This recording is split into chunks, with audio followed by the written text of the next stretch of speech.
All right, two last examples for absolute value, and notice these ones are going to be quadratic equations. Now usually a quadratic equation has two solutions. Because this is an absolute value of a quadratic equation, we might get as many as 4 solutions. And we just don't know until we check it out. Alright, here we go. We've got the absolute value of x squared minus 3x is equal to 2. Our absolute value term is isolated by itself, so we can write our two equations. X squared minus 3x is equal to 2, or x squared minus 3x is equal to negative 2. To solve a quadratic equation, first thing you should do, move all the terms to one side so it's equal to 0.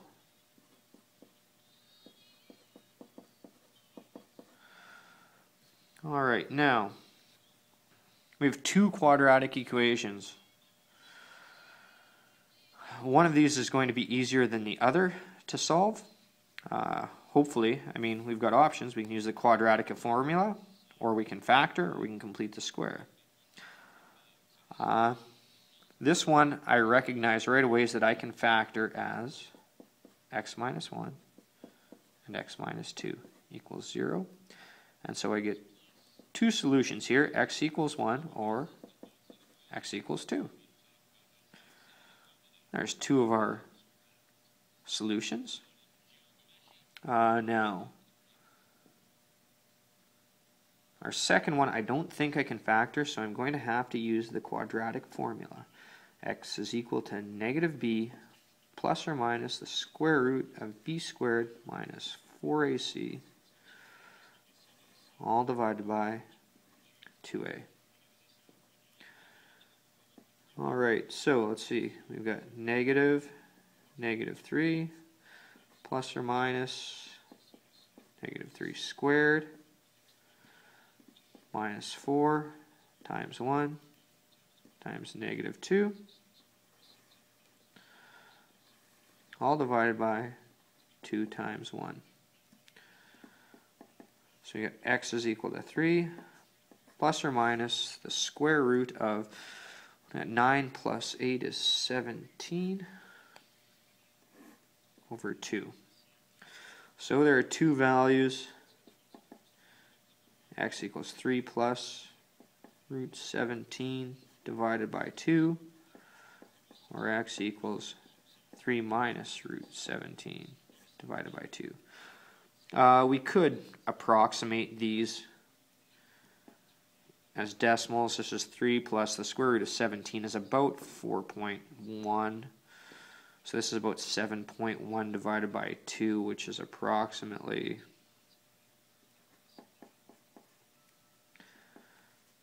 about 3.6 if we round it. I get 3 minus 4.1, which is negative 1.1 divided by 2, which is approximately negative 0.6. So we get 4 solutions to this equation. Graphically, the reason this happens is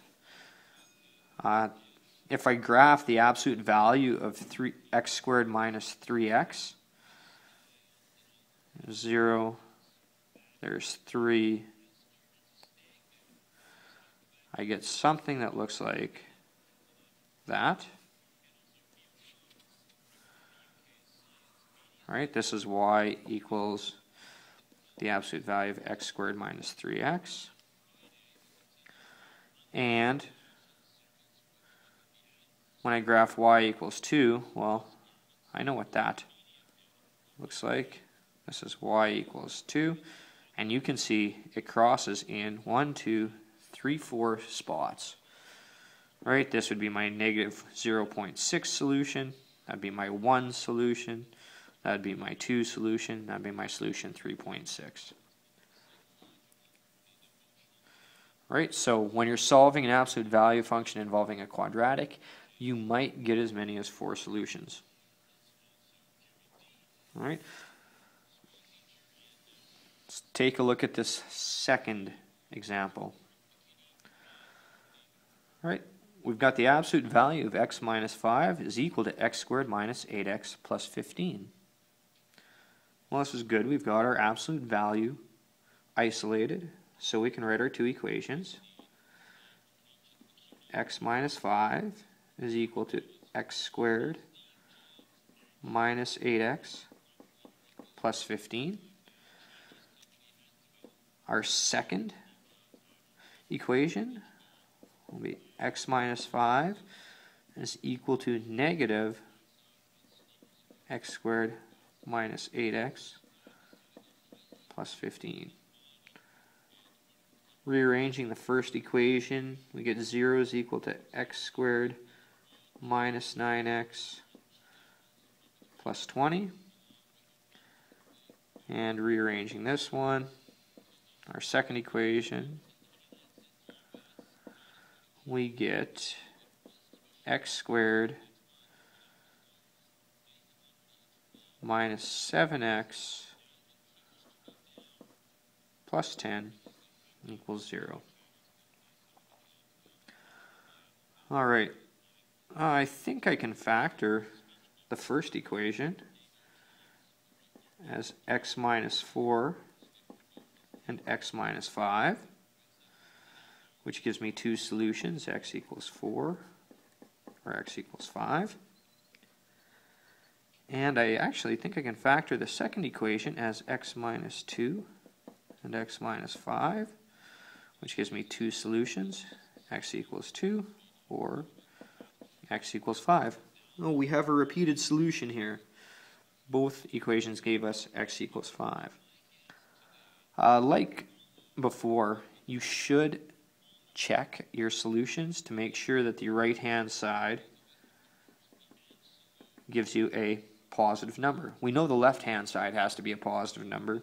Let's see about the right-hand side.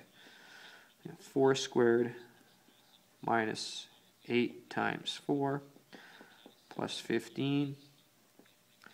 This is 16 minus 32 plus 15, which is 31 minus 32, which is negative 1, which means x equals 4 gets rejected.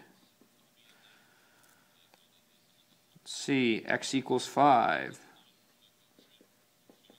The right-hand side is going to be 5 squared plus 8 times 5 plus 15, whoops, minus 8 times 5. 25 minus 40 plus 15. Is that correct?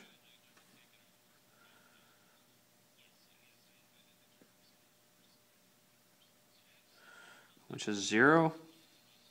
That's good. That one's going to work. And finally, checking x equals 2. You get 2 squared minus 8 times 2 plus 15. So 4 minus 16 plus 15 is equal to 3. That one's good. So here we have only two solutions, x equals 2 and x equals 5. We had to reject x equals 4 because it made the right-hand side negative. Alright, so to summarize, when solving absolute value equations, isolate your absolute value term and write two equations, changing the sign of the right-hand side. Alright, also remember to check your equations just in case there's some rejected values. Alright, to help you solidify these ideas, you should work on the assignment on pages 389 to 391, numbers 2, 4 to 6 odd parts, numbers 10, 11, 15, and 19.